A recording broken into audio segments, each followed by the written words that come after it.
Hey guys, and welcome back to another knitting podcast.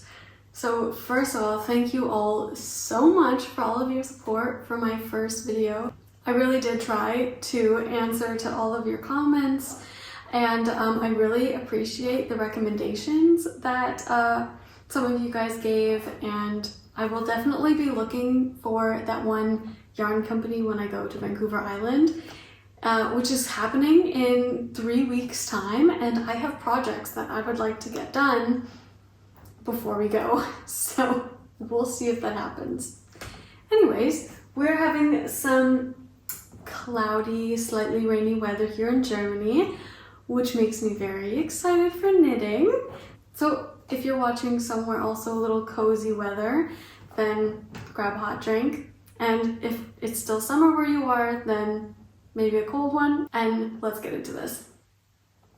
So first off, what I'm wearing, this is a finished piece that I made. I actually just finished it the day before yesterday.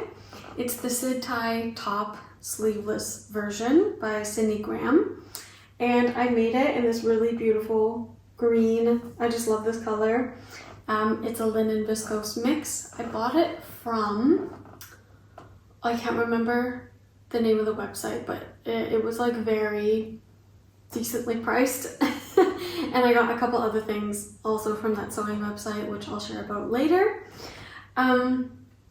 Yeah, I did make a size 10, which is the same size that I made for the dress, because I had previously made the dress version, and I think the top, if I were to make it again, I would size down, because I think it's a little, it's very flowy. And I don't know if this is normal for sewing patterns. This is like one of the first sewing patterns that I've actually followed. And I just have such a hard time with the length of, well, first off, the length of like the bias tape for the armholes and the whole front section. It was too short.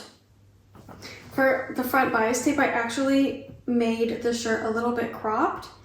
My bias tape ends here, but I still had like this much left of fabric underneath that on both sides. So I don't know, maybe I did something wrong, but whatever. It ended up being just fine. It looks fine and finished. But is that something normal where like you need to stretch your bias tape or like whatever finishing edges you're using more than your fabric, or am I making a mistake? If you could help out, that would be great. And I do have a few other finished sewing projects, but I'll get to them at the very end after I talk about all of my knitting. So next is then finished objects. First off, I did finish the Coastline Mini Dress, which is the front here. And it fits perfectly. I really like it. I have not worn it yet though, and I really hope that I will wear it because it took a long time. It's my first dress that I knitted on 3mm needles, so I better get some wear out of it. And I told my husband that tomorrow we have to go out somewhere, specifically so that I can wear this. We have to go on a date where it's a knit dress applicable situation. I was a little nervous at first because I didn't know how much it would grow in length, and I didn't want like a mini dress. I wanted something that I would actually be able to wear. But I was pretty happy with how the length turned out after blocking. Yeah, and I think really the only thing that blocking did, because with the cotton, it didn't really like smooth out the stitches that much, but it did help it grow a bit in length, which was good. And the only thing I didn't do not to pattern was the very bottom hem. I just did like a normal bind off instead of doing like an extra crochet bind off like around the neck and armholes, because I thought it didn't really make a difference. So that was my only thing that I changed. Yes, and we'll see if I get some use out of it, but it looks gorgeous. Very much a tight fitting dress. I think if I were to make it again, I would definitely make it in a dark color so that I could wear it in the fall and winter, because this color is not really fall and winter, but maybe like transitional springtime. And then the yarn for this, I did talk about in my last podcast, but it is the Drops Love You number 7, and it was just the plain white cotton wool, and I dyed it by hand. I dyed it myself with ivy leaves, and I talked more about it in my first videos, and so if you want to hear about that, then you can go back to my first video and watch. I basically did a natural dye bath for the cotton, and it turned into this really nice butter yellow, which knitted up, I also think looks really nice. So that's all I have to say about this. Now my next finished object is actually quite heavy. This is the Karla cape by Ventzel. This I knit for my mother, and it is done. I still have to weave in the ends, or actually these are woven in, I just need to trim them. Yeah, I'm pretty sure everything is woven.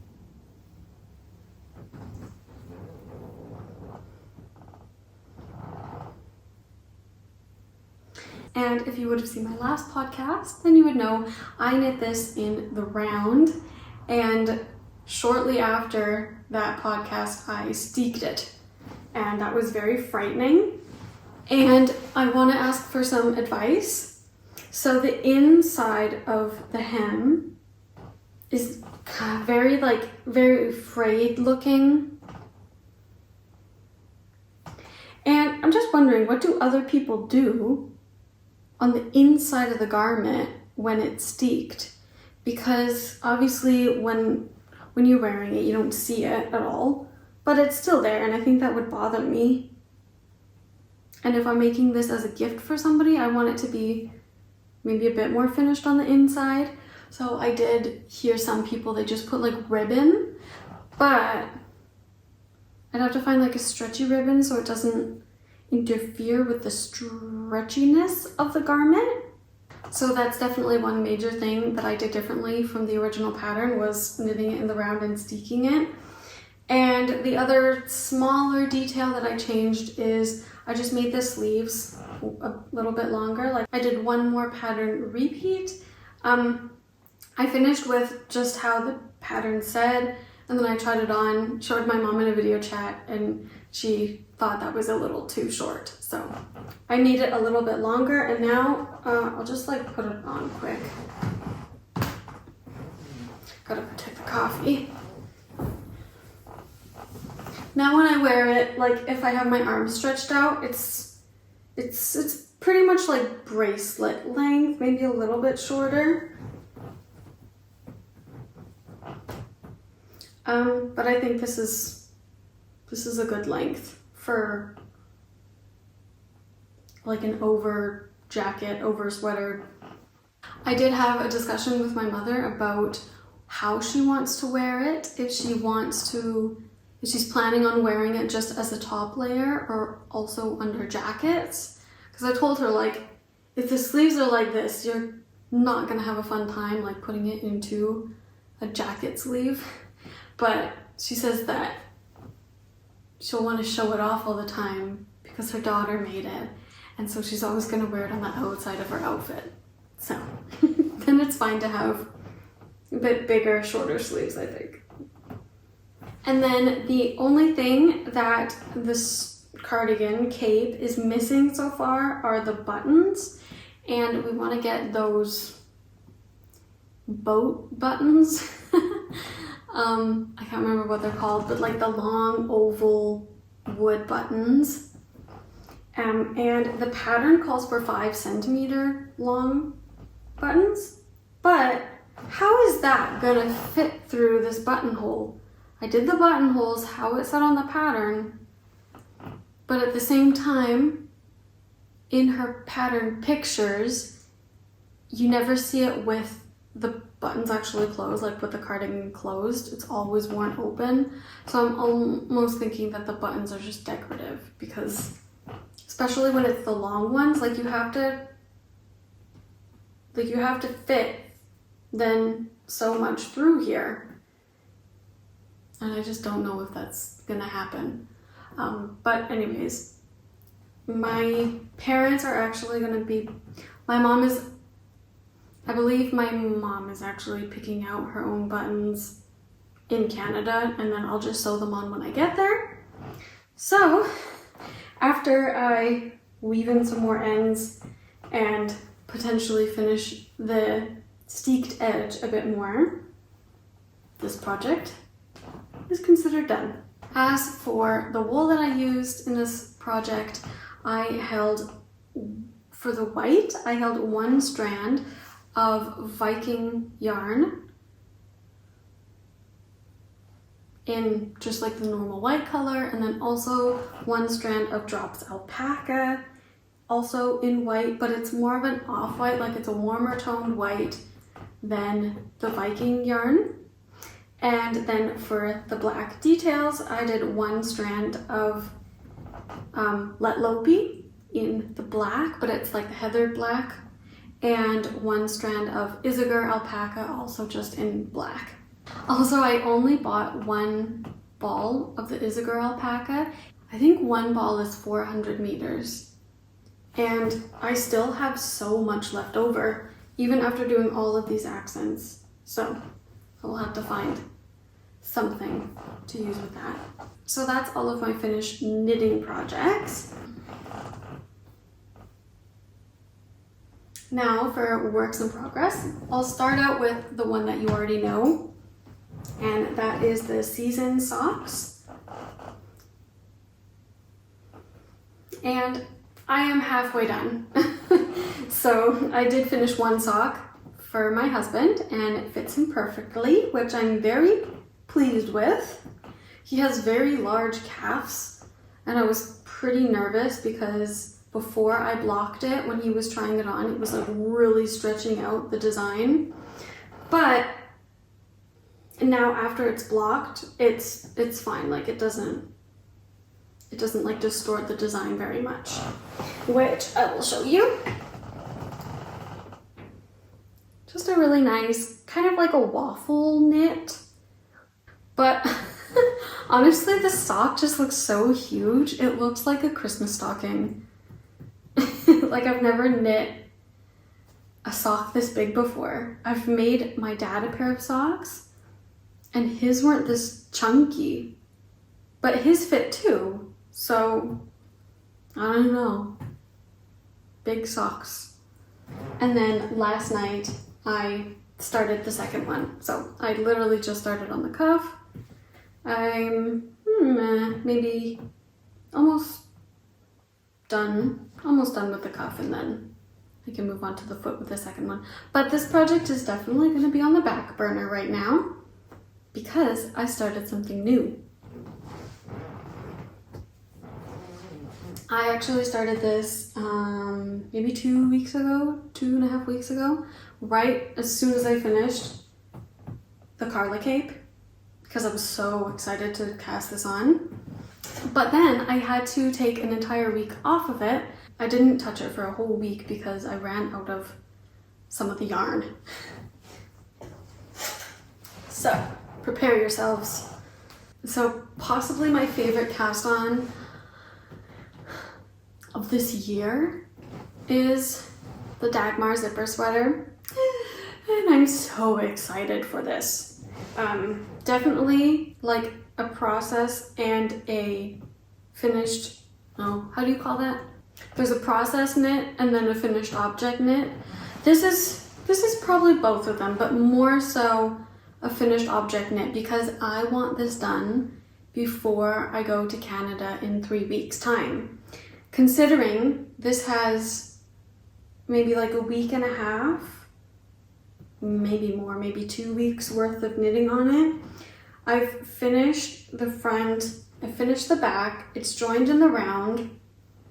I have a couple rounds in the round, and I just started the collar. There is hope because I just got my yarn order that I've been waiting for. So there's hope that I can finish this. But let's just talk about this pattern first. It is gorgeous. I love it so much.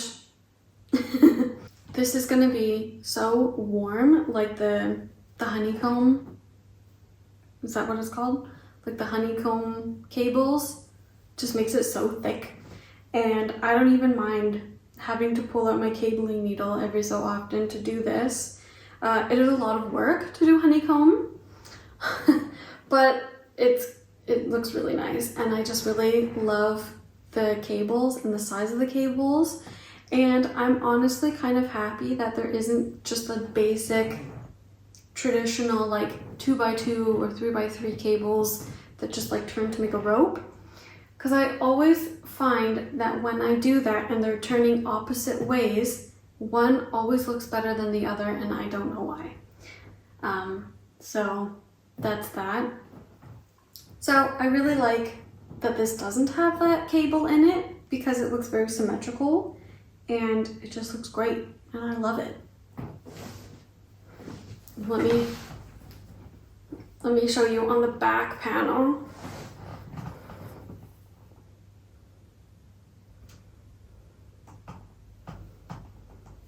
So I love the light gray color. I love that there's a little bit of marling with the different tones within the yarns that I'm using. I'll talk about that next, and I have some handy right here. So I am using Lettlopi in the color 54, held together with Drops Alpaca in the color 9020, and they're perfect together. So the Lettlopi wool doesn't irritate me. Like I have sweaters, well, I have one sweater that's made purely just out of Lettlopi, and it really doesn't bother me at all, but now with the alpaca in it, it's just like so much softer, and I just can't wait to wear this fall. And especially because today I was biking home from work and it was kind of like dark and like a little bit of rain, and there were some leaves on the ground. I was just so excited to come home and to receive my yarn package that had just come today with the rest of the yarn that I need to finish this, and I'm just so excited. I've made the other PetitKnit zipper sweaters. That's actually been my most utilized pattern, is just the PetitKnit Man pattern, the PetitKnit zipper sweater Man. I've made 2 for my husband, 1 for my brother-in-law, 1 for my dad. I've made 1 for myself, but this definitely has a different construction. It's a drop shoulder, so the actual collar and zipper part is going to be a bit different, but it's a very easy pattern to follow. Yeah, I mean, I don't know what else to say other than I'm super excited for this to be done, but I also really enjoy working on it. In the week that I was actually working on this diligently, I got through like at least like 30 hours of audiobooks, and I was just knitting and like listening to these very thrilling stories, so it was a great time. I don't think there's anything else I need to say about this. I'm just rambling at this point. So that's all of my whips that I have, all of my finished objects. Now some acquisitions. I broke my yarn buying ban to get a couple things, primarily just because I was making an order because I needed to get more of the Lettlopi and more of the alpaca. But I thought to myself, I'm gonna get stuff that I actually need to work on some smaller projects that I've had the patterns forever and I haven't really gotten around to doing them because I don't have the yarn. Okay, so let me show you. So most of this yarn is for the sweater. I also bought another set of Chalgu 2.5 millimeter needles. I really love these for socks. and I am currently, actually I should switch these out because I'm currently using these really old 2.5 mil needles. I think they're really, really old ones from Pier? I'm not sure. I got them for like 50 cents at a flea market, and they're just not long enough. And the cable is like very not flexible. So I'm very excited that I got these as an upgrade. Now, these are for knitting socks. Most of my acquisitions are also for knitting socks. So, first off, I am so in love with Stone Knits pattern designs and all of her colorwork socks. And I have 2 of her patterns. I've had them for a while now, but I've never had the yarn to actually make the stuff. So I am going to be making the Be Beautiful socks and the Radish socks. So first one is like little bumblebees, and I got just some drops Nord in like a nice yellow, soft yellow for my little bumblebees. Obviously bumblebees are yellow and black. I got brown, like a dark brown, because I wanted it to be a bit muted, like not super bright. So I got this drops Fable. Oh yeah, this is the color 300. This is the color 28.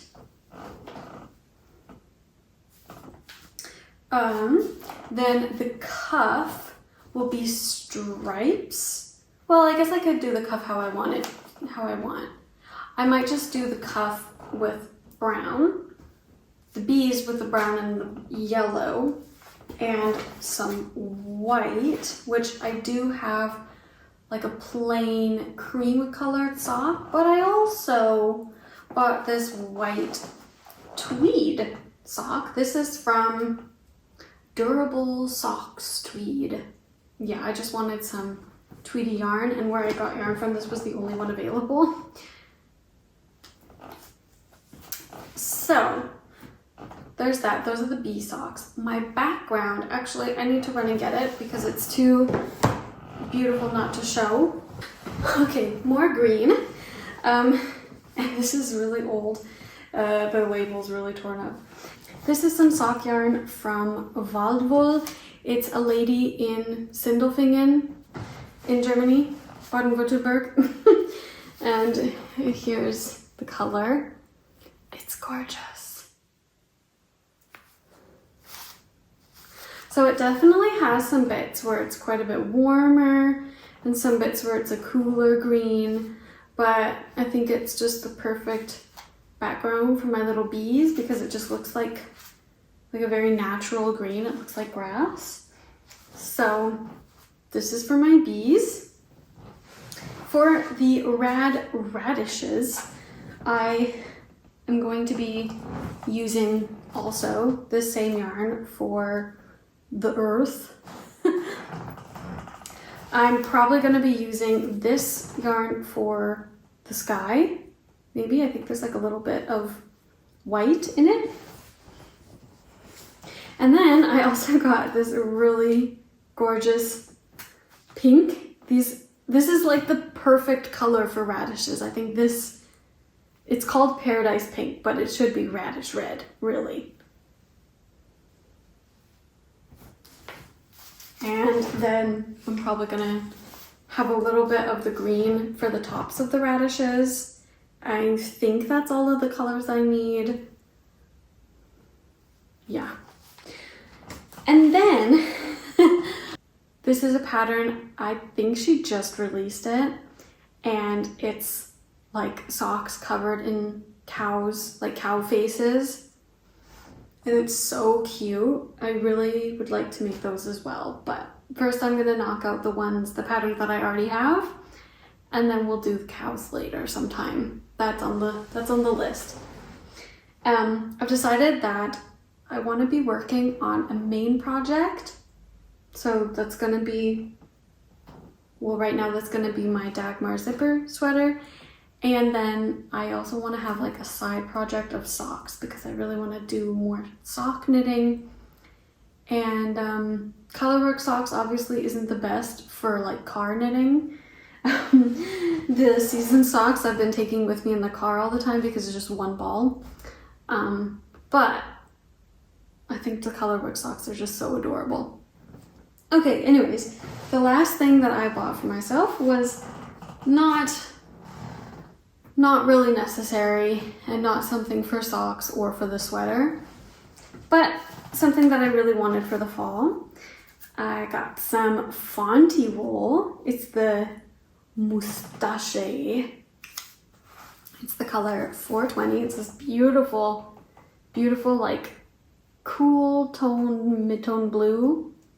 And this is 30% super kid mohair, 20% silk, 50% merino, and it is so soft.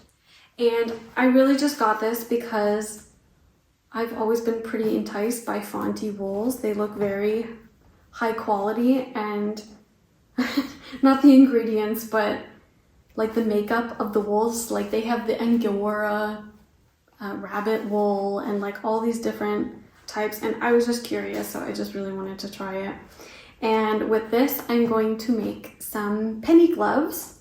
And I'm pretty sure with this, because it's 225 meters, I'm pretty sure I'll be able to get 2 pairs out of it. Because if I was to use like Cardiff cashmere, that's 100 meters for 25. And I've heard of people making like a set of penny gloves with 1 ball of Cardiff cashmere. I didn't have money for Cardiff cashmere, but I thought it would be really cute for me to make me and my sister some matching penny gloves. So very excited about that, and I just think it was gorgeous. So that's all I have that's knitting related. I do have some sewing things that I'm going to talk about. If that's not your cup of tea, thank you so much for watching this far, and I'll see you in the next video. Now, regarding sewing things. Okay, so I got done some sewing projects, which is very exciting because that was my goal for the summer, was to get into sewing a bit more. So I just finished this top, but what I finished like right after I filmed my last podcast was some pieces for our local Ren Fair, or not local Ren Fair, but the Ren Fair that we went to. It was so much fun. I had such a good time, and I definitely want to go back and also add to my handmade costume. So in my last video, I was kind of uncertain about like what colors and fabrics to use for my corset. I am so happy with what I came up with. Here is the main piece of the corset I made. I will have to like put up a picture or a video of me wearing it on the day so you guys can actually see what it was like. This was so much fun to make, and it was a lot easier than I was expecting. Like it wasn't that bad. And I have all of these metal eyelets. Like I definitely had to look up a tutorial how to do it, but it was fine. I managed. And then it's got these sleeves. Here's the back. You can see all of the boning detail. I do have here some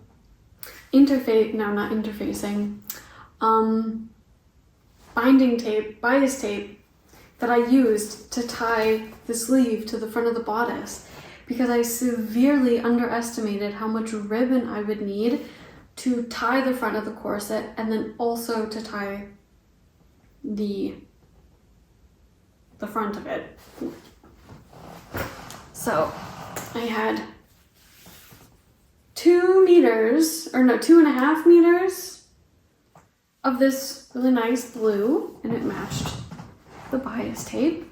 This was not nearly enough. It was hardly enough to get the front of the corset closed. So the last few were like I couldn't even close them because it just wasn't enough. So I think I'm just gonna maybe just use this for the straps, and then I'm just gonna have to get like at least 3 meters, maybe 4 meters even, to tie the front of it. Yeah, but gorgeous. It was so much fun, and it was really fun to dress up. Yeah. And then, because I was going all out for this thing, I wore this, and I wore the Syd Tie dress that I had previously made as like the skirt. I just kind of like tucked the top portion of the dress like under the corset so you couldn't see it, and then on top I just had this white, it was like a button up shirt that I kind of DIY'd into like a falling over the shoulder kind of blousey thing. Anyways, and my husband had nothing to wear, so I just thought, well, I'm already like into sewing now, I may as well just make him a costume as well. So I just used some like canvas fabric that I had laying around, and I made him this shirt. I'm gonna have to write on the screen the name of the pattern. I just found it on Etsy, very affordable. I think it was like €3 or something for this pattern, but I was actually quite impressed with the pattern. Like, it's got proper sleeves and cuffs and interfacing in the cuffs and interfacing like here along the collar. It wasn't actually that hard to make. The only thing that I didn't do correctly was here on the sleeves, like, I don't know what you call it, the like sleeve cuff opening. I kind of made bias tape out of the original fabric, but I sewed it on the wrong way, and then I just didn't bother taking it apart because I didn't have time, and I thought it didn't look that bad, so that's the only mistake I made. I'm still getting used to right side to wrong side to right side, right side. That's a little confusing sometimes, but we're managing. Okay, and then I did order some more fabric for another project that I also would like to get done before going to Canada. But I also need to remember that I can't sew on the plane. It's a 10-hour flight from here to Canada. I can knit on the plane. So like, if I want to finish these socks for my husband on the plane, I can do that. But I cannot sew on the plane, so I need to finish my sewing project before we actually leave. And I got the materials to make the cedar pants by Leah Makes. And they're like a cargo pant with double knees, I don't know what you call it, like double layers on the front. And I just think they look really cool. And I'm definitely gonna make this pattern again. I mean, I haven't even started cutting out the pattern yet, but I know that I want to make a pair for myself, at least one. I want to make a couple pairs for my husband. I think this kind of pant style on men looks really nice, so I would really like to make my husband a pair of these pants. And yeah, and I got myself black canvas. I don't really have any black pants that aren't like dress pants, so I thought that would be good. And the canvas I got, it said that it was like water repellent, and I thought, okay, well, it was 100% cotton, so I just thought, well, maybe it's like a tighter weave or something, I don't know, but it kind of just looks like normal canvas. I'll show you guys in the next video, but we'll see. No matter what, they're just gonna be pants, even if they're not like water repellent, it's fine. I just thought, well, that would be nice for our trip when we're going out to the West Coast and onto the island. Like, it's probably gonna be pretty wet some days, but whatever. And I really love looking at the hashtag on Instagram because there are so many creative people out there that like hand dye the fabric, and they like make like flower prints, like indigo flower prints, and then they put that as like an accent piece on the jeans, and it just looks so cool. Like, there's a lot of inspiration with the hashtag on Instagram, so yes, I will definitely be making more of these pants, hopefully. I do have the fabric right in front of me, but it is in a box which is holding you up, so I can't really access it right now. I'll put in a picture though. And then also what I'm realizing is in that box right beneath you are these really cute tags that I bought from the fabric store. Because I thought especially for the sweater, the fish sweater, the king salmon fish sweater that I made for my brother, and for this sweater that I'm making for my mom, I think especially for gift knits, I want to add like a little tag so that they know the right and the wrong side, or the front to the back. I think especially for the colorwork king salmon sweater, like I can tell because I can see the short rows, and I know that the short rows are on the back. But I think for my brother, I just want to make it easy for him, so I'm gonna have a tag in the back for him, and it's I'm gonna put in the one, and it's like a little Valentine's heart, and it says bestie on it. I think that would be cute. This is so much fun to film podcasts because I'm just surrounded by all of these really lovely things right now. So thank you guys all so much for watching, and please comment down below if you have any ideas on what I should do on the inside of this Karla cape for like the raw steeked edge, and I would really appreciate that. So thanks for watching, and see you in the next one. Bye.